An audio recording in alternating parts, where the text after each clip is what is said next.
Berita tentang Yesus berbicara ketika masih bayi sering muncul dalam diskusi lintas agama dan menjadi titik perbedaan yang tajam antara pandangan Kristen Yahudi dan Islam. Dalam tradisi Kristen yang bersumber dari Alkitab kanonik, tidak ditemukan kisah yang menyatakan bahwa Yesus berbicara ketika masih bayi di buayan.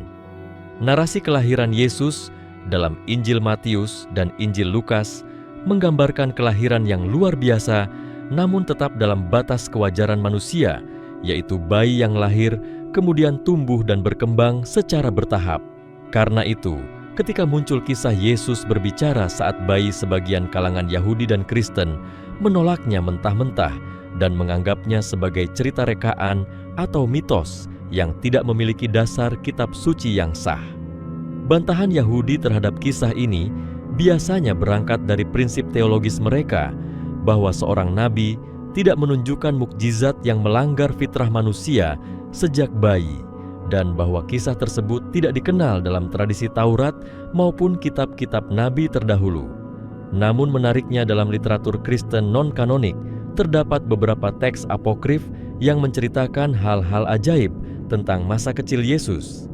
Di antaranya Injil masa kanak-kanak yang dinisbatkan kepada Thomas yang memuat kisah Yesus kecil berbicara dan melakukan keajaiban sejak usia sangat dini. Gereja sendiri menolak kitab-kitab ini dan tidak menganggapnya sebagai wahyu. Penolakan ini justru menjadi argumen bagi kalangan Yahudi bahwa kisah Yesus berbicara saat bayi hanyalah cerita rakyat yang berkembang belakangan dan tidak memiliki otoritas keagamaan. Dari sudut pandang Yahudi, kisah tersebut bahkan dianggap berbahaya karena membuka pintu bagi pengkultusan manusia secara berlebihan. Disinilah pandangan Islam hadir dengan posisi yang sangat berbeda, namun konsisten.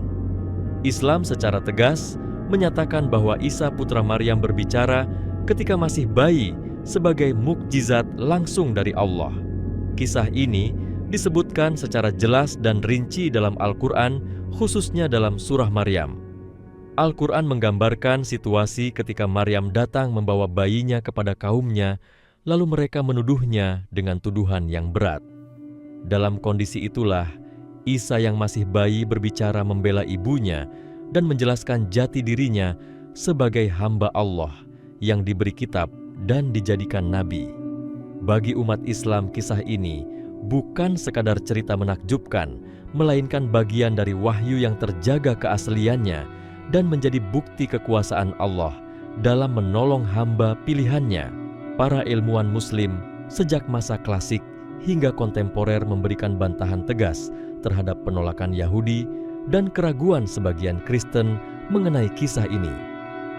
Mereka menegaskan bahwa kebenaran sebuah peristiwa tidak diukur hanya dari apakah ia sesuai dengan kebiasaan manusia atau tidak. Mukjizat justru didefinisikan sebagai peristiwa luar biasa yang melampaui hukum kebiasaan untuk menegaskan kebenaran risalah seorang nabi. Jika kelahiran Isa tanpa ayah saja diterima sebagai mukjizat oleh banyak kalangan, maka berbicaranya Isa saat bayi tidaklah lebih mustahil dalam kerangka kekuasaan Tuhan yang Maha Esa. Ulama tafsir seperti Ibnu Katsir menjelaskan bahwa kisah Isa berbicara saat bayi memiliki hikmah yang sangat mendalam. Mukjizat itu terjadi bukan untuk meninggikan Isa sebagai Tuhan, melainkan untuk membersihkan kehormatan Maryam dan menegaskan bahwa Isa adalah hamba Allah yang diutus. Ini menjadi bantahan langsung terhadap tuduhan Yahudi kepada Maryam, sekaligus koreksi terhadap kecenderungan sebagian Kristen yang kemudian mengangkat Isa ke derajat ketuhanan. Dalam pandangan Islam, mukjizat ini justru memperkuat tauhid, bukan merusaknya. Ilmuwan Muslim juga mengkritik standar ganda yang sering digunakan oleh para penentang kisah ini. Banyak kisah dalam kitab-kitab terdahulu yang diterima meskipun mengandung keajaiban besar, seperti tongkat Musa yang membelah laut atau api yang tidak membakar Ibrahim. Jika semua itu diterima sebagai tanda kekuasaan Tuhan, maka menolak kisah Isa berbicara saat bayi hanya karena tidak sesuai dengan pengalaman manusia adalah sikap yang tidak konsisten. Al-Quran sendiri menegaskan bahwa penciptaan Isa tidak lebih ajaib daripada penciptaan Adam yang diciptakan tanpa ayah dan ibu. Bantahan ilmuwan Muslim juga menyentuh aspek historis dan tekstual. Mereka menjelaskan bahwa tidak tercantumnya kisah ini dalam Alkitab kanonik bukan bukti bahwa peristiwa itu tidak pernah terjadi. Proses kodifikasi kitab-kitab Injil berlangsung dalam sejarah yang panjang dan melibatkan seleksi yang dipengaruhi oleh pertimbangan teologis. Banyak kisah yang dianggap tidak sesuai dengan doktrin resmi gereja akhirnya dikesampingkan.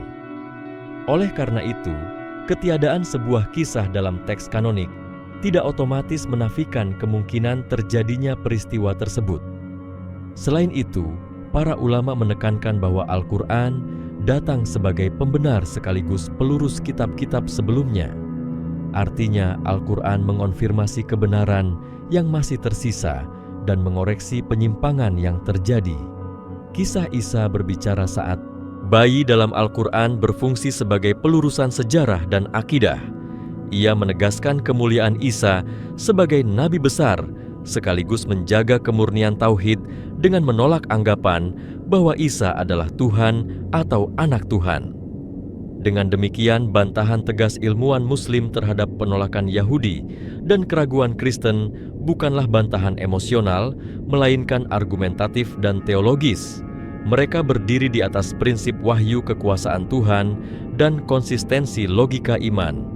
Kisah Isa berbicara saat bayi dalam Islam bukan dongeng dan bukan pula alat pengkultusan manusia, melainkan tanda kebesaran Allah dan pembelaan terhadap seorang perempuan suci yang dipilihnya.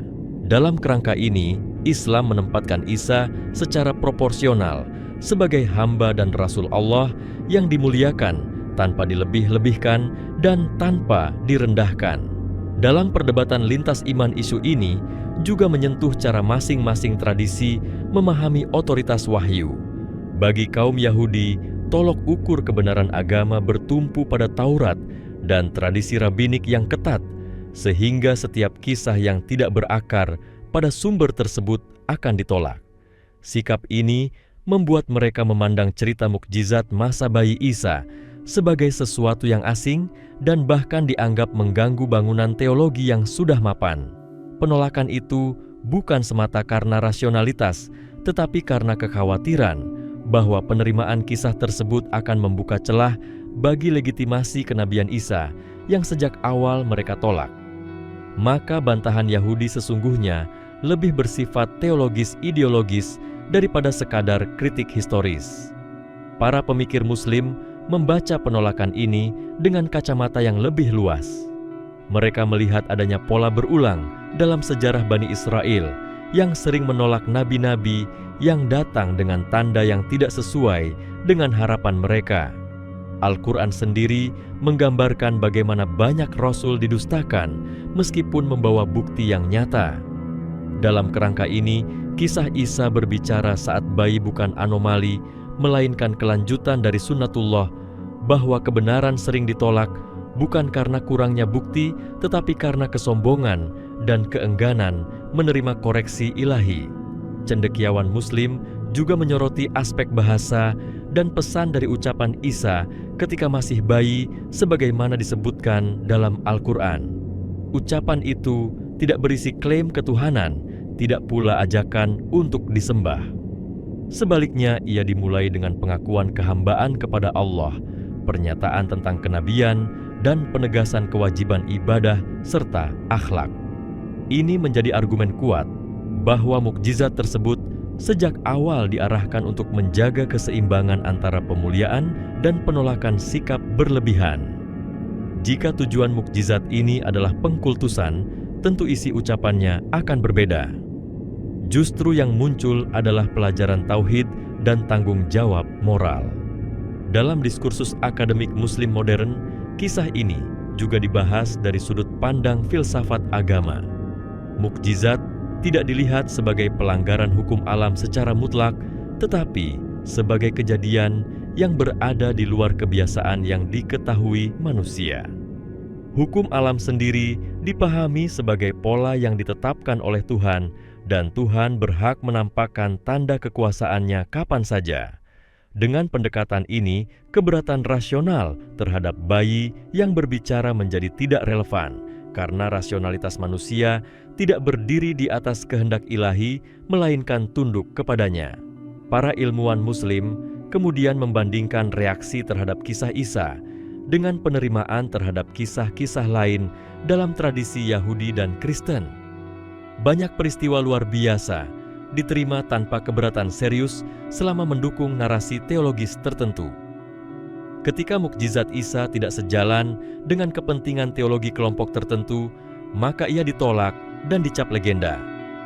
Disinilah para ulama Muslim menilai adanya inkonsistensi dalam standar penerimaan kebenaran. Islam menawarkan pendekatan yang lebih konsisten, yaitu menerima semua mukjizat Nabi sebagai tanda kekuasaan Allah, tanpa membedakan satu nabi dengan nabi lainnya. Lebih jauh lagi, para pemikir Muslim melihat kisah ini sebagai bagian dari rahmat Allah kepada manusia. Dengan membiarkan Isa berbicara, sejak bayi Allah menghentikan fitnah yang berpotensi menghancurkan kehormatan Maryam dan mencegah masyarakat terjerumus ke dalam kezaliman kolektif. Mukjizat ini bersifat preventif dan edukatif sekaligus. Ia mencegah dosa besar berupa tuduhan palsu dan mengajarkan bahwa kebenaran bisa datang dari arah yang tidak terduga. Dalam konteks dialog antaragama, bantahan ilmuwan Muslim tidak diarahkan untuk merendahkan keyakinan lain, tetapi untuk menjelaskan posisi Islam secara jernih. Islam tidak menuntut pemeluk agama lain untuk menerima Al-Quran sebagai wahyu, namun menegaskan bahwa dari sudut pandang Islam, kisah Isa berbicara saat bayi adalah fakta wahyu yang memiliki makna teologis mendalam. Penjelasan ini diharapkan membuka ruang diskusi yang lebih adil, di mana perbedaan dipahami sebagai konsekuensi dari perbedaan sumber otoritas, bukan sebagai bahan saling mencemooh. Akhirnya, para ulama menekankan bahwa nilai utama dari kisah ini bukan terletak pada keajaibannya semata, tetapi pada pesan yang dibawanya. Pesan itu adalah pembelaan terhadap kebenaran pemurnian akidah dan pengingat bahwa kemuliaan manusia terletak pada ketaatan kepada Allah. Dengan cara ini, Islam mengajak manusia untuk melihat Isa bukan sebagai figur kontroversial yang diperdebatkan tanpa akhir, tetapi sebagai nabi mulia yang membawa petunjuk. Kisah berbicaranya Isa saat bayi dalam Al-Quran menjadi salah satu cermin bagaimana wahyu menempatkan mukjizat sebagai sarana pendidikan iman, bukan sebagai bahan sensasi atau pengkultusan. Dalam kajian yang lebih mendalam, para sarjana Muslim juga menyinggung dampak psikologis dan sosial dari peristiwa tersebut. Masyarakat yang menyaksikan seorang bayi berbicara tentu berada dalam guncangan batin yang besar. Kejadian semacam itu memaksa mereka berhenti sejenak dari prasangka dan membuka ruang untuk merenung. Dalam pandangan Islam, guncangan ini bukan bertujuan menciptakan kekacauan, melainkan menghentikan arus penilaian zalim yang sudah telanjur menguat. Dengan kata lain, mukjizat itu berfungsi sebagai intervensi ilahi untuk memulihkan keadilan sebelum kebohongan berubah menjadi keyakinan kolektif. Para pemikir Muslim juga melihat adanya pelajaran penting tentang cara Allah membela hambanya. Maryam tidak diperintahkan berdebat panjang atau menyusun pembelaan rasional. Ia justru diminta untuk diam dan menyerahkan urusan kepada Allah. Dari sikap diam inilah muncul pembelaan yang paling kuat, bukan dari lisan seorang perempuan yang sedang tertekan, tetapi dari seorang bayi yang secara logika mustahil berbicara. Pola ini, menurut para ulama, menunjukkan bahwa pertolongan Allah sering datang dari arah yang tidak pernah diperhitungkan manusia. Dalam bantahan terhadap kritik Yahudi, ilmuwan Muslim menegaskan bahwa konsep kenabian dalam Islam tidak dibatasi oleh usia atau tahapan biologis. Allah memilih siapa saja yang Dia kehendaki dan memberinya tanda sesuai hikmahnya. Jika Yahya diberi hikmah sejak kecil dan Isa diberi kemampuan berbicara sejak bayi, maka semua itu berada dalam satu garis kehendak ilahi. Penolakan terhadap kemungkinan ini pada dasarnya adalah pembatasan terhadap kekuasaan Tuhan yang dalam teologi Islam dianggap sebagai kesalahan serius dalam memahami sifat ketuhanan. Di sisi lain, para ulama juga mengingatkan bahwa kisah ini tidak boleh dipahami secara terpisah dari keseluruhan ajaran Islam tentang Isa. Al-Quran tidak berhenti pada mukjizat masa bayi, tetapi juga menampilkan perjalanan hidup risalah dan penolakan yang dialami Isa. Dengan demikian, peristiwa berbicara sejak bayi hanyalah awal dari rangkaian panjang yang menunjukkan bahwa kebenaran sering muncul sejak awal, namun tetap menghadapi penentangan hingga akhir. Ini menjadi refleksi universal yang relevan bagi semua zaman. Dalam literatur dakwah modern, kisah ini sering dijadikan contoh bagaimana Islam menjaga keseimbangan antara iman dan akal. Akal diajak untuk memahami bahwa tidak semua realitas tunduk pada pengalaman empiris sehari-hari. Iman tidak mematikan nalar, tetapi menempatkannya pada posisi yang tepat. Mukjizat Isa dipahami bukan sebagai ajakan untuk menanggalkan logika, melainkan sebagai pengingat bahwa logika manusia memiliki batas yang tidak boleh disamakan dengan batas kekuasaan Tuhan. Para ilmuwan Muslim kontemporer juga menolak tudingan bahwa kisah ini sekadar simbolis atau alegoris. Mereka menegaskan bahwa teks Al-Quran berbicara dengan bahasa peristiwa nyata, bukan metafora. Penafsiran simbolis yang berlebihan justru dianggap sebagai upaya melarikan diri dari makna asli ayat karena tekanan kritik eksternal. Sikap yang lurus menurut mereka adalah menerima teks sebagaimana adanya, lalu menggali hikmah di baliknya, tanpa mengubah fakta menjadi kiasan semata. Dalam konteks sejarah, gagasan ini juga berperan dalam membentuk identitas umat Islam. Kisah Isa yang berbicara sejak bayi menjadi salah satu pembeda jelas antara pandangan Islam dan keyakinan lain. Namun pembeda ini tidak dimaksudkan untuk menanamkan permusuhan, melainkan untuk menegaskan karakter wahyu Islam yang datang sebagai korektor. Dengan memahami perbedaan ini, umat Islam diharapkan memiliki kepercayaan diri intelektual tanpa harus merendahkan tradisi lain. Pada akhirnya, para ulama menutup pembahasan ini dengan penekanan bahwa inti dari seluruh perdebatan bukanlah soal apakah bayi bisa berbicara atau tidak menurut ukuran manusia. Intinya adalah apakah manusia bersedia tunduk pada kebenaran ketika kebenaran itu datang dengan cara yang tidak biasa. Kisah Isa berbicara saat bayi dalam pandangan Islam adalah ujian bagi kerendahan hati manusia.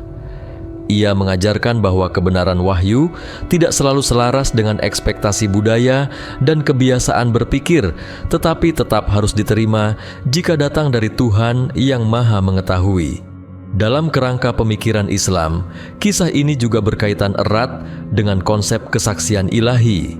Para ulama menjelaskan bahwa dalam banyak peristiwa besar, Allah sendiri menjadi saksi atas kebenaran hamba.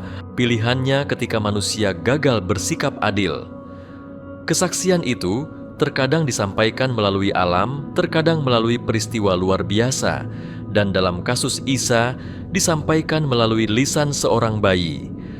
Hal ini menunjukkan bahwa Allah tidak terikat oleh prosedur sosial manusia dalam menegakkan kebenaran.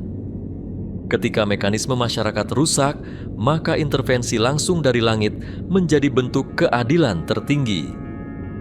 Sebagian pemikir Muslim menyoroti bahwa penolakan terhadap kisah ini sering berangkat dari asumsi bahwa agama harus sepenuhnya tunduk pada standar empiris modern. Asumsi ini dinilai keliru karena agama berbicara tentang realitas yang melampaui apa yang bisa diuji oleh panca indera. Jika semua kebenaran dibatasi hanya pada apa yang dapat diamati, maka keberadaan wahyu mukjizat dan bahkan kehidupan akhirat akan kehilangan maknanya. Dalam Islam wahyu, bukanlah objek eksperimen, melainkan sumber pengetahuan yang memberi arah bagi akal. Dalam diskursus perbandingan agama ilmuwan Muslim juga mengingatkan bahwa tradisi Yahudi sendiri mengenal konsep tanda luar biasa yang muncul di luar kebiasaan. Oleh karena itu, penolakan mutlak terhadap kemungkinan mukjizat Isa sejak bayi dinilai tidak sepenuhnya sejalan dengan warisan teologi mereka sendiri. Perbedaan sikap ini lebih mencerminkan posisi historis terhadap figur Isa daripada prinsip teologis yang konsisten. Dengan kata lain, masalah utamanya bukan pada keajaiban peristiwanya, tetapi pada siapa sosok yang membawanya. Para ulama juga mengaitkan kisah ini dengan pelajaran tentang komunikasi ilahi. Ucapan Isa yang singkat, padat, dan syarat makna menunjukkan bahwa kebenaran tidak selalu membutuhkan penjelasan panjang. Beberapa kalimat yang tepat, sasaran mampu meruntuhkan tuduhan dan mengubah arah sejarah.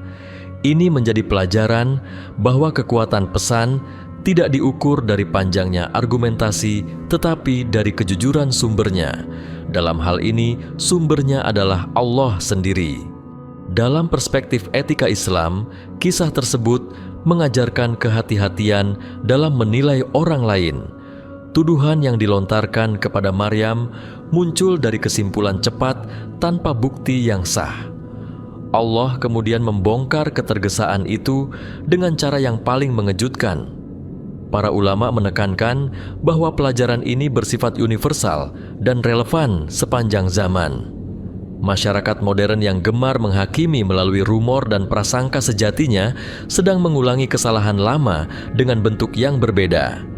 Cendekiawan Muslim juga melihat bahwa peristiwa ini membangun fondasi hubungan khusus antara Isa dan Tauhid sejak awal kehidupannya.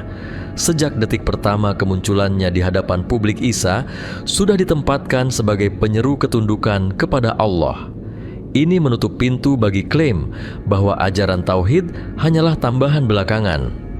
Dalam pandangan Islam, Tauhid adalah inti risalah Isa sejak permulaan, bukan hasil perkembangan teologis di kemudian hari. Dalam kajian sejarah pemikiran Islam, kisah ini sering dijadikan contoh bagaimana Al-Quran menghadirkan narasi yang berani dan tegas. Ia tidak menyesuaikan diri dengan ekspektasi komunitas manapun, tetapi menyampaikan kebenaran sebagaimana adanya. Sikap ini membentuk karakter umat Islam yang ideal, yaitu berani berdiri di atas keyakinan meskipun berhadapan dengan penolakan luas. Keberanian ini bukan lahir dari sikap keras kepala, tetapi dari keyakinan terhadap sumber kebenaran.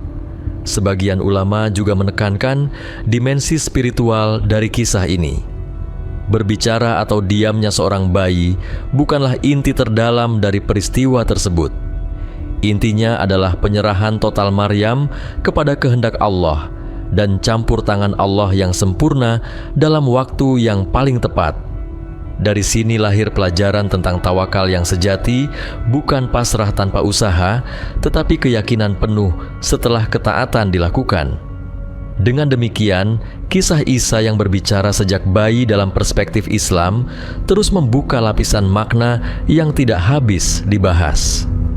Ia bukan sekadar bantahan terhadap penolakan Yahudi atau koreksi terhadap narasi lain, tetapi juga cermin bagi manusia tentang cara memandang kebenaran. Para ilmuwan Muslim menegaskan bahwa selama manusia masih menilai wahyu dengan ukuran kesombongan intelektual, maka kisah ini akan terus ditolak. Namun bagi mereka yang membuka hati, kisah ini justru menjadi pintu untuk memahami kebesaran Allah dan keterbatasan manusia secara lebih jujur.